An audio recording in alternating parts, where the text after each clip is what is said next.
Subscribe and leave a comment saying I subscribed, and I will personally reply to your comment.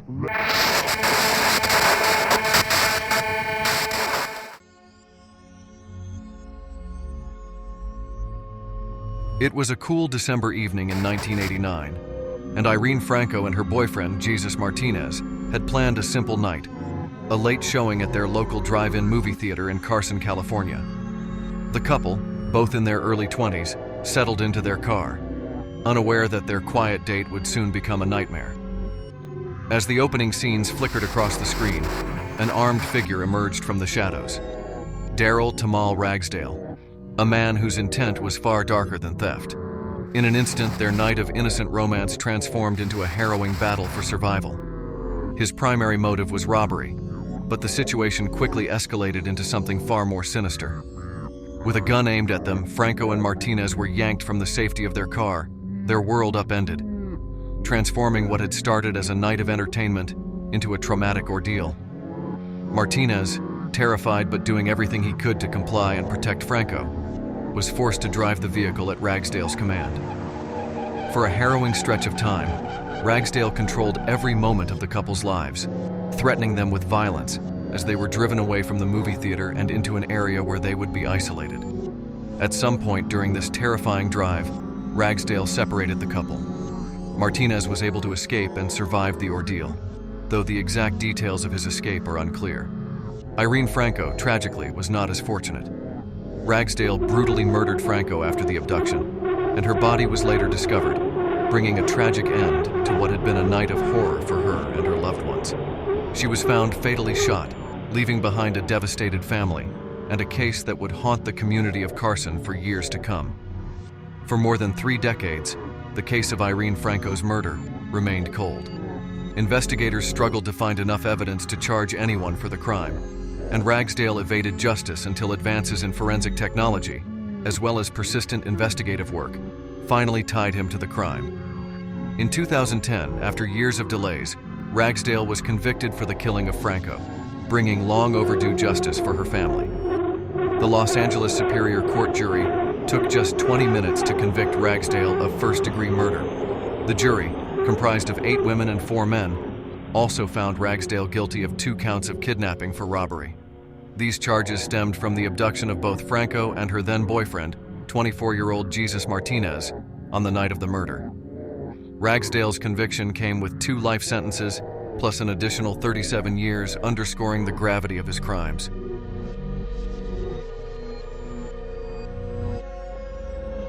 When I was 10, my older brother worked nights cleaning rooms at a grimy roadside motel, the kind you only stayed at if you had nowhere else to go. The motel sat in a forgotten part of town, near the edge of the woods where streetlights never seemed to reach. He was 16, tall and serious, always in charge. Every Friday, like clockwork, he'd take me to the old movie theater on the outskirts, a place just as run down as the motel he worked at. The theater sat slumped against the tree line, its neon sign flickering, half the letters burnt out. The windows were caked with grime, and it always smelled faintly of mildew and something sour. Most of the time, it felt like we were the only ones who ever went there. That particular Friday night, the lobby was almost deserted, the lights dimmer than usual, casting long shadows that seemed to flicker with the movement of the trees outside. There was a chill in the air, and the worn-out seats groaned under our weight as we settled in, waiting for the movie to start. About 10 minutes before the film started, a couple wandered in, a man and a woman, unsteady on their feet. They reeked of alcohol, a bitter scent that carried across the stale air as they clumsily stumbled toward us. The theater was practically empty, but they chose to sit right next to me. The woman, her hair hanging in greasy clumps, plopped down with a hard thud directly on my backpack. I froze. She didn't seem to notice, or care, but my heart started racing. I cleared my throat, trying to keep my voice steady, and said, "Excuse me, can I get my backpack?" She turned to me slowly, her eyes bloodshot, her lips curling into a sneer. "Shut up, kid," she slurred, her breath a toxic cloud of booze and something rotten. Her eyes, they were empty, like she was staring straight through me as if I was nothing more than an insect she could squash underfoot. My skin prickled with fear. My brother noticed something was off right away. Without saying a word, he stood up and slipped out of the row, moving quickly toward the back of the theater to find someone who could help. I was left alone with them for what felt like an eternity, though it was probably only a few minutes. The woman muttered to herself, a string of slurred curses I couldn't understand, while the man sat stiffly beside her, silent, staring straight ahead. He hadn't moved since they sat down. He just sat there, rigid, his face unreadable. Eventually, my brother returned with a skinny kid who worked at the theater. The kid had a weak flashlight that barely pierced the darkness, but he managed to get the couple to leave, though not without a scene. The woman yelled something unintelligible as she was dragged out, her words garbled and venomous. But the man, he didn't say a word. He just stood, his movements slow and deliberate, and walked out behind her. His cold silence was somehow more unsettling than her drunken outbursts. We thought that was the end of it, but a few minutes later, an employee came to get us, saying the manager needed to talk to us. Confused, we followed him back to the lobby, where the manager was waiting near the snack counter. His face was pale, beads of sweat clinging to his forehead despite the chill. He looked nervous, glancing over his shoulder at the flickering television mounted above the concession stand. As we began explaining what had happened, I noticed something on the TV. It was an episode of America's Most Wanted, and they were showing grainy security footage of a man wanted for a string of brutal murders in the next state over. The footage was grainy, but unmistakable. The man they were looking for was the same man who had just been sitting next to me. I froze. My brother followed my gaze to the screen, and his face went ashen. The manager quickly ushered us out of sight, whispering frantically into his radio for security. My heart was pounding in my chest. The man had been right next to me, and I hadn't even known. The thing that chilled me the most was that he had no idea he'd been recognized. He thought the commotion was about the drunk woman and her outburst, nothing more. He never looked at the screen, never saw his face plastered up there for everyone to see.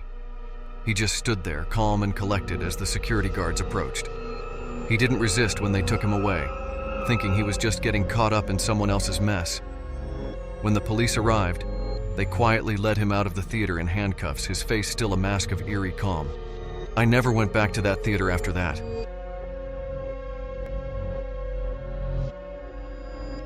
In 1978, the Cinema Rex was packed, a typical weekend night. We were all excited to watch Star Wars Episode 4, A New Hope, a film everyone had been talking about. The scent of freshly popped corn was in the air. I was seated somewhere in the middle rows, comfortable in my seat, losing myself in the story on the screen. It was around 8:21 p.m. when everything changed. At first, it was subtle, an unusual smell, something acrid. People around me started to glance around, uneasy, but no one had any reason to panic yet. But then, suddenly, there was shouting from the back, near the exits. Confusion spread like wildfire across the audience, and within moments, it became clear that something was terribly wrong. That's when I saw them, men near the doors. At first, I thought they were ushers or staff trying to handle the situation, but then I noticed the cans they were holding. Petrol. My heart raced. The scent in the air shifted to something far more menacing, gasoline mixing with the humid, enclosed atmosphere of the cinema. In a moment of frozen horror, I watched as one of the men flicked a match into the puddle of petrol that had pooled near the entrance doors. The fire started almost instantly, a burst of orange that roared to life and began consuming everything in its path. Panic erupted. People screamed, pushing and shoving as they tried to get to the exits.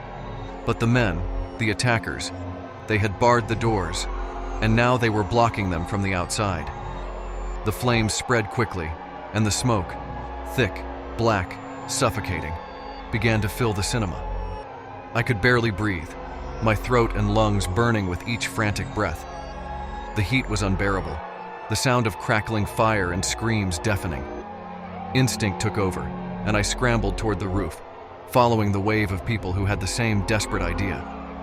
We climbed over seats, over each other, anything to escape the hell we were trapped in. The fire raged all around us. I could hear people pounding on the doors, their voices rising in terror as they realized they couldn't get out. Smoke clouded my vision, but somehow, I made it to the roof. There were others who made it too, maybe 100 of us, coughing, gasping for air, eyes stinging, but alive. Below us, the flames raged on, devouring everything inside the theater. I wanted to help the others, the ones still trapped, but there was nothing we could do. The heat was so intense, the fire spreading so fast that it was impossible to get back inside. I will never forget the sounds of those final moments, the banging on the doors, the desperate cries for help that eventually fell silent.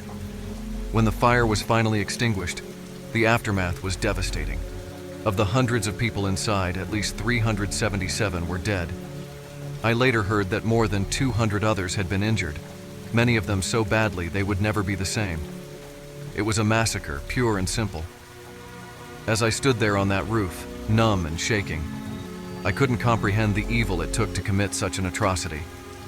I learned later that the attackers had fled, blending into the chaos they had caused, disappearing into the night. People whispered about conspiracies, about who was behind the attack, but no one really knew. The Cinema Rex fire marked the beginning of the end of an era. But for those of us who survived, it's a scar that never heals. Subscribe and leave a comment saying I subscribed, and I will personally reply to your comment. If you would like to hear more stories and support this channel, please give this video a thumbs up. Let's all go to the lobby. Let's all go to the lobby.